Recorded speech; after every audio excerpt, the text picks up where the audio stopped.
نحمدہ ونصلی ونسلم علی سیدنا و مولانا محمد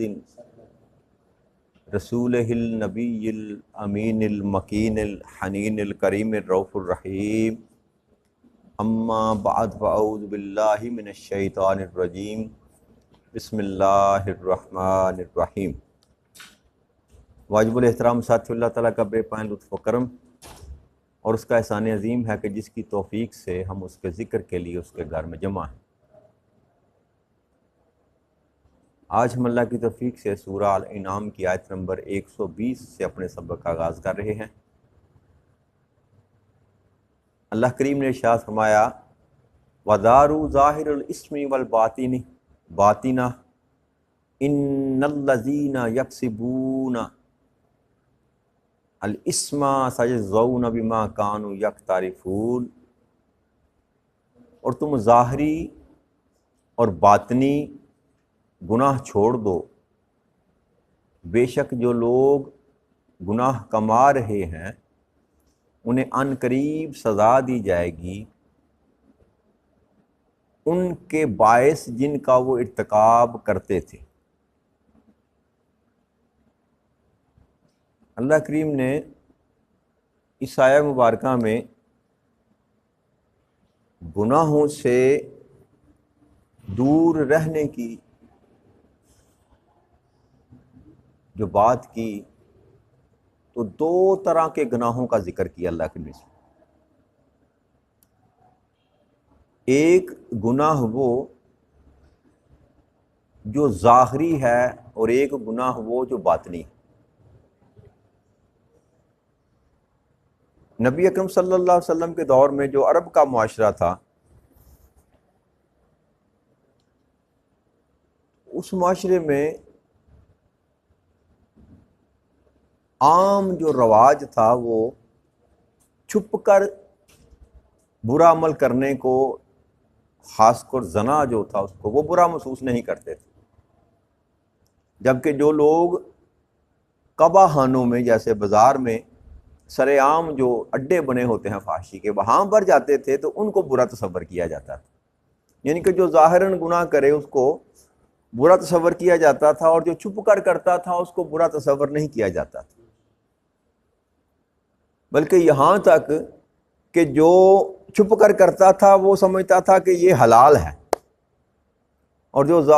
ظاہر کرتا تھا اس کو وہ برا جانتے اور حرام کہتے تھے۔ اس طرح کا جو معاملہ تھا،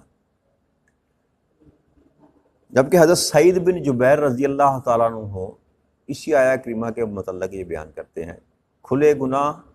اور چھپے ہوئے گناہ کے متعلق، کہ جو ظاہری گناہ تھا اس وقت اس دور میں وہ تھا ماؤں، بہنوں اور بیٹیوں کے ساتھ نکاح کرنا، یعنی کہ نبی اکرم صلی اللہ علیہ وسلم کی بعثت کے وقت عرب کے معاشرے میں سگی بیٹیوں سے، بہنوں سے، ماؤں سے نکاح کر لیا جاتا تھا، محض مال کی نسبت سے کہ مال کہیں اور نہ جائے۔ سگی ماں باپ کی فوت ہو جانے کے بعد بیٹا اس کو اپنا وراثت سمجھ کر اپنی ماں کو اپنے نکاح میں لے لیتا تھا۔ تو حضرت سعید بن جبیر رضی اللہ تعالیٰ فرماتے ہیں کہ یہ جو کھلا گناہ ہے، ظاہری گناہ یہ ہے کہ ماؤں، بہنوں، بیٹیوں سے نکاح کرنا، اور باطنی گناہ جو ہے وہ زنا کرنا ہے، تو یہ بھی زنا کے زمرے میں آتا تھا، لیکن جو چھپ کر کیا جائے وہ زنا کرنا وہ باطنی میں آتا ہے۔ یہ اس کی ایک جو ہے تعبیر کی گئی۔ نبی اکرم صلی اللہ علیہ وسلم سے حضرت نواس بن سمعان رضی اللہ تعالیٰ عنہ انصاری صحابی، انہوں نے پوچھا کہ یا رسول اللہ صلی اللہ علیہ وسلم، یہ بر کیا ہے اور اسم کیا ہے؟ اسم جس کو گناہ کہا جاتا ہے یہ الف سا اور میم سے ہوتا ہے، اور الف سین میم سے اسم جو ہوتا ہے اس کا مطلب ہوتا ہے نام۔ یہ سا با تا سا جو ہوتا ہے نا، الف سا میم، اس سے اسم جو ہوتا ہے اس کو گناہ کہتے ہیں۔ تو پوچھا گیا کہ یا رسول اللہ صلی اللہ علیہ وسلم، بر کیا ہے اور اسم کیا ہے، کہ نیکی کیا ہے اور گناہ کیا ہے؟ تو آپ نے فرمایا اچھے اخلاق یہ بر ہے، بر نیکی ہے، اچھے اخلاق یعنی کہ جتنے بھی اچھے کام انسان کرتا ہے، اچھے اخلاق سے مراد انسان کی جو خصوصیات ہیں، خلق کہتے ہیں خصوصیت کو، جو انسان کے اندر پائی جائے اس کو خلق کہتے ہیں۔ تو جو اچھے اعمال انسان کے اندر پائے جاتے ہیں وہ سارے نیکی ہیں، اور اسم وہ کام ہے جو تمہارے دل میں اضطراب پیدا کریں، اور جس کام پر تم لوگوں کے مطلع ہونے کو ناپسند کرو، یعنی کہ ایسا کام جو کرنے سے انسان کا دل بھی مضطرب رہے۔ جب انسان برائی کرتا ہے نا، تو آپ نے زندگی میں کبھی محسوس کیا ہوگا کہ غلطی کرنے کے بعد انسان کا جو اندر ہوتا ہے نا، وہ اس کو ملامت کرتا ہے، بندہ مطمئن نہیں ہوتا، بھلے وہ نیک ہو یا بد ہو۔ اللہ کریم نے جو اندر پیمانہ لگا رکھا ہے نا، ضمیر جس کو کہتے ہیں، اندر کو جو انسان ہے وہ ایک دفعہ ضرور دروازہ کھٹکھٹاتا ہے، اس کا کہتا ہے یہ تو نے کیا کیا۔ ہر انسان کے ساتھ یہ معاملہ ہوتا ہے۔ تو اگر دل میں اضطراب پیدا کرے جو عمل جس سے آپ کا دل مطمئن نہ ہو، اس کا آپ کا اندر مطمئن نہ ہو، وہ گناہ ہے۔ وہ اب اس کے درجات کے متعلق میں نہیں جا رہا کہ صغیرہ ہے کبیرہ ہے کس قدر گناہ ہے، ہر وہ عمل جس سے آپ کے دل کے اندر کھٹکا رہے، آپ کا دل مطمئن نہ ہو، آپ کے اندر سوالیہ نشان ہو، یار یہ میں نے کیا کیا، وہ گناہ ہے، وہ گناہ ہے۔ اور پھر سرکار دو جہاں صلی اللہ علیہ وسلم نے دوسری تعریف کی اس کی، ایسا کام تمہیں ناپسند ہو کہ لوگوں کو پتہ چلے، ایسا عمل تم کرتے ہو جس سے تم یہ ڈرتے ہو کہ یار کسی کو پتہ نہ چلے میں نے یہ کام کیا ہے، وہ بھی گناہ کا کام ہے۔ اچھے اعمال تو بندہ چاہتا ہے میری نمائش ہو، لوگوں کو پتہ چلے میں اچھے کام کر رہا ہوں، نماز پڑھ رہا ہوں، صحابت کر رہا ہوں، لوگوں کو کھانا کھلا رہا ہوں، غریبوں کی مدد کر رہا ہوں۔ ہر انسان کی خواہش ہوتی ہے، ہمارے معاشرے میں تو زیادہ ہی ہے نا، جس دور میں ہم رہ رہے ہیں ہر بندہ کہتا ہے کہ نمائش ہونی چاہیے۔ تو اچھے عمل کو تو کوئی نہیں چھپاتا، بلکہ اس کی تو نمائش کرنے کی انسان کوشش کرتا ہے، ہمیشہ برے عمل کو چھپانے کی کوشش کرتا ہے۔ تو آقا کریم صلی اللہ علیہ وسلم نے فرمایا کہ اس عمل کو جس کو تم یہ پسند نہ کرو کہ لوگوں کو پتہ چلے، اس کو گناہ کہتے ہیں۔ اب یہ مختصر سی اور بڑی آسان سی تعریف ہو گئی نیکی کی اور بدی کی، اچھائی کی اور برائی کی، نیکی کی اور گناہ کی، کہ نیکی ہر وہ کام جو اچھا ہے اس کو نیکی کہتے ہیں، اور ہر وہ کام جس سے آپ کے دل میں کھٹکا رہے یا آپ پسند نہ کریں کہ کسی کو پتہ چلے جو میں نے کیا ہے، اس کو گناہ کہتے ہیں۔ تو یہ اللہ کریم نے فرمایا کہ دونوں ہی حالتوں میں جس طرح کا بھی تم کام کرتے ہو، چاہے ظاہراً کرتے ہو اور چاہے چھپ کر کرتے ہو، اور اس کی ایک اور تعبیر بھی کی جاتی ہے۔ حضرت عبداللہ بن مسعود رضی اللہ تعالیٰ بیان کرتے ہیں کہ میں نے عرض کی کہ یا رسول اللہ صلی اللہ علیہ وآلہ وسلم، کون سا اسم، کون سا گناہ سب سے بڑا ہے؟ تو آپ نے یہ کہا کہ تم اللہ کے لیے شریک قرار دو، ان کے گناہ کبیرہ میں سے سب سے بڑا گناہ اللہ کے مقابلے پر کسی اور کو معبود بنا لینا، اللہ جیسا تصور کر لینا، حالانکہ اس نے تمہیں پیدا کیا۔ میں نے عرض کیا یا رسول اللہ اس کے بعد پھر کون سا؟ تو آپ نے فرمایا یہ کہ تم اپنے پڑوسی کی بیوی کے ساتھ زنا کرو، یعنی کہ گناہ کبیرہ جو شرک ہے اس کے بعد سب سے بڑا گناہ یہ ہے کہ اپنے ہمسائے میں جو آپ کے بھائی ہے، مسلمان بھائی ہے، اس کے بیوی کے ساتھ نجائز تعلقات بنانا، یہ اتنا بڑا گناہ۔ زنا تو ویسے ہی گناہ، زنا تو ویسے ہی گناہ کبیرہ میں آتا ہے، لیکن درجے کے لحاظ سے اس حدیث مبارک میں جو آقا نے بیان فرمائی کہ شرک کے بعد سب سے بڑا جو گناہ ہے وہ یہ ہے کہ تیرے ہمسائے میں جو تیرے بھائی کی بیوی ہے، عزت ہے، تو اس کو پامال کرے، یہ اتنا بڑا گناہ۔ اور اس حدیث کو امام بخاری نے بھی روایت کیا، لیکن اسم کی جگہ انہوں نے گناہ کا لفظ استعمال کیا، جبکہ اسم کا معنی بھی گناہ ہی ہے۔ تو اللہ نے فرمایا کہ جو لوگ چھپ کر کرو یا باطن میں کرو۔ اب اس کی ایک اور بھی کہ جو لوگ گناہ ظاہراً جسم انسان کے گناہ کرنے کے دو طریقے یا دو طرح کے گناہ کہہ لیں ہوتے ہیں۔ ایک گناہ وہ ہے جو انسان طبعی طور پر کرتا ہے، زبان سے کرتا ہے، آنکھ سے کرتا ہے، ہاتھ سے کرتا ہے، پاؤں سے کرتا ہے، انسان اپنے وجود سے کرتا ہے، یہ ظاہری گناہ ہے انسان کے، یہ ظاہری گناہ ہے۔ اور ایک گناہ وہ ہے جو انسان کا من کرتا ہے، انسان کے اندر کرتا ہے، غیبت ہے، چگلی ہے، کینہ ہے، بغض ہے، کسی کے متعلق برے خیالات رکھنا، کسی کے متعلق بری پلاننگ کرنا، یہ جو ہیں یہ سارے کے سارے وہ گناہ ہیں جو انسان چھپ کر کرتا ہے۔ ایک گناہ وہ جو انسان سر درد کرتا ہے اپنے ہاتھوں سے، یہ ظاہری گناہ ہے، اور ایک گناہ یہ بھی گناہ ہے کہ انسان کسی کے متعلق برا خیال کرے، کسی کے متعلق بری پلاننگ کرے، کسی کے متعلق برے تصورات گڑھ لے، یا اس کے متعلق بیٹھ کر ایسی معاملات کرے جس سے اس کی ذات کو نقصان پہنچے، اس کی شہرت کو نقصان پہنچے، تو یہ بھی گناہ ہے، یہ باطن کے گناہ ہیں، یہ باطن کے گناہ ہیں۔ تو اللہ چاہتا ہے کہ تم دونوں قسم کے گناہ چھوڑ دو۔ اللہ کریم ایمان والوں سے یہ تقاضا کر رہا ہے کہ گناہ چاہے ظاہری ہوں یا چھپ کر ہوں،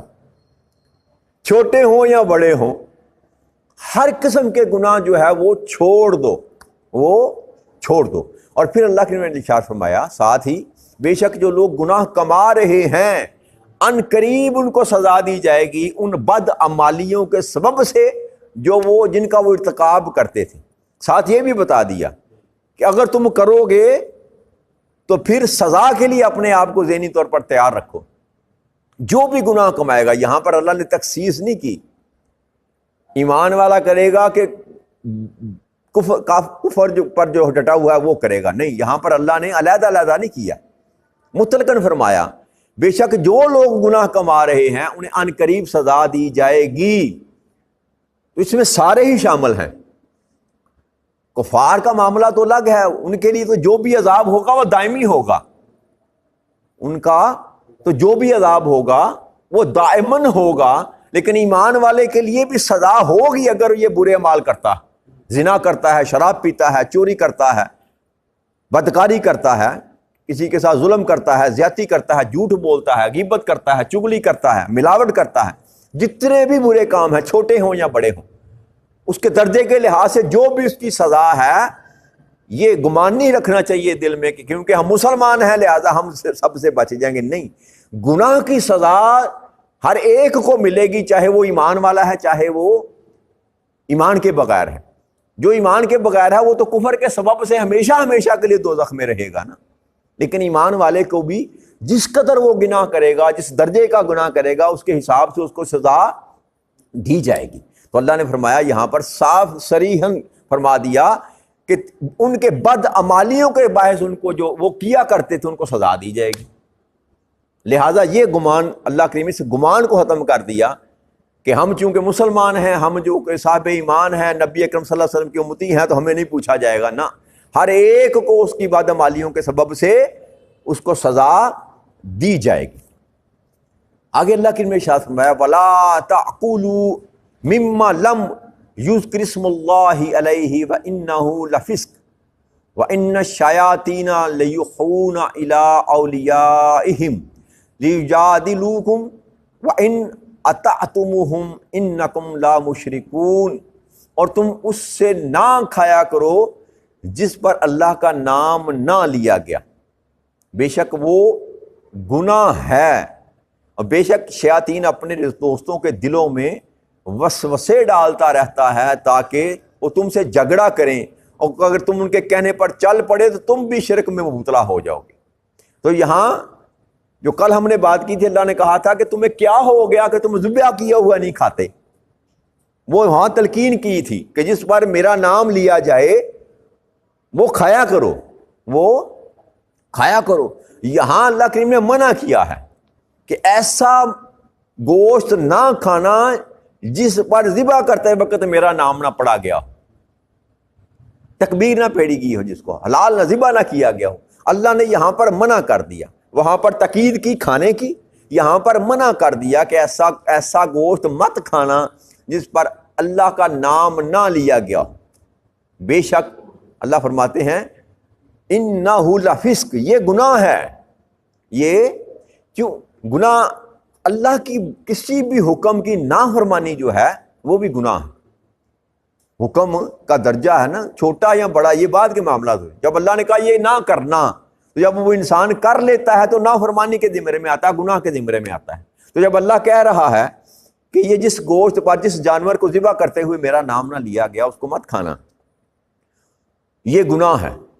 اور پھر اللہ نے فرمایا کہ یہ شیاطین جو ہے نا، شیاطین جو ہیں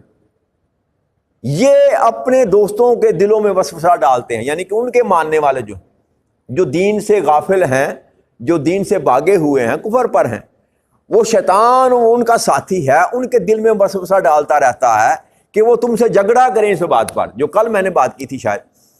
کہ کفار کہا کرتے تھے کہ یہ کیا بات ہوئی، جس کو ہم ماریں اس کو کھا لیں اور جس کو اللہ مارے اس کو نہ کھائیں۔ تو یہ دلیلیں پیش کیا کرتے تھے، کیسے حرام ہو گیا؟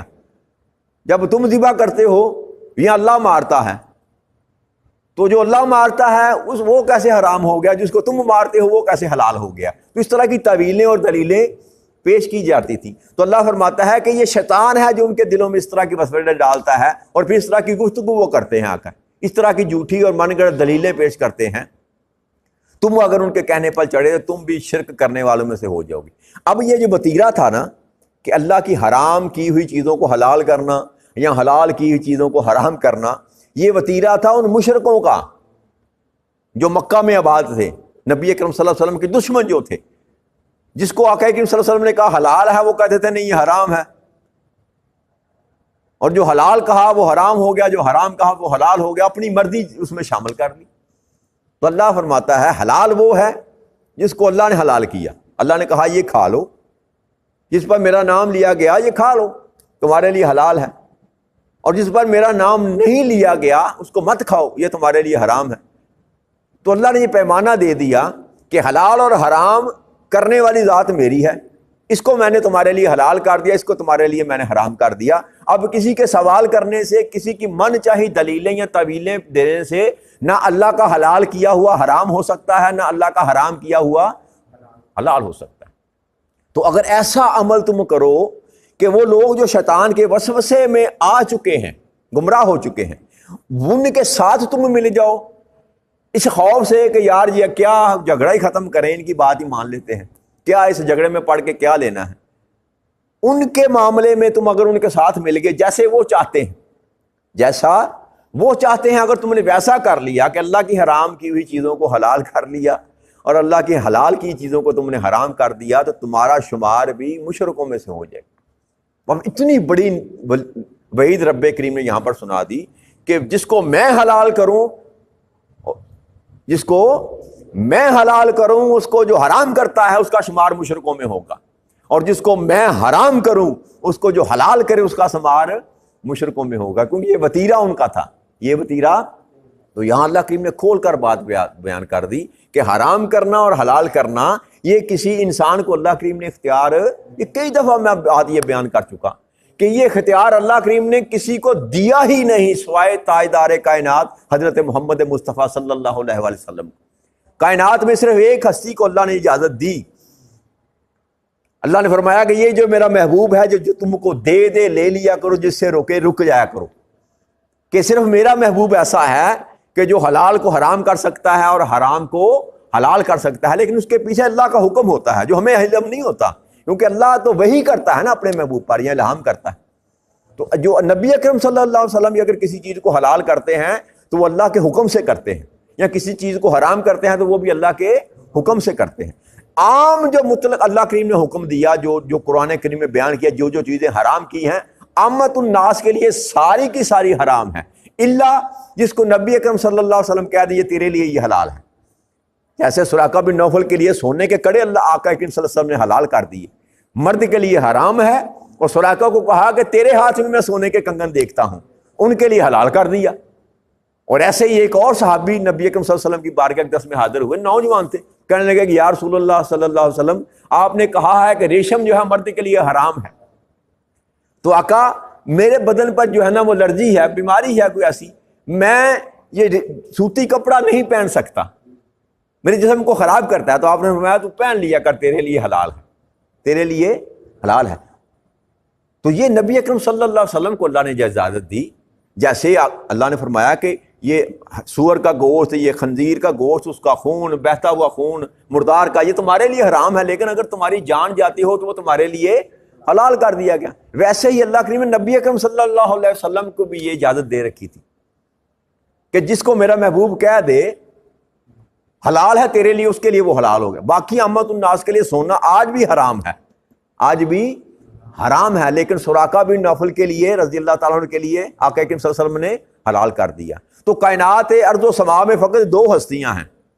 جن کو اللہ کے بعد ایک ہی ہستی ہے جس کو اللہ کریم نے اجازت دی حلال کو حرام اور حرام کو حلال کرنے کی، وہ تاجدار کائنات حضرت محمد مصطفیٰ صلی اللہ علیہ وسلم ہے۔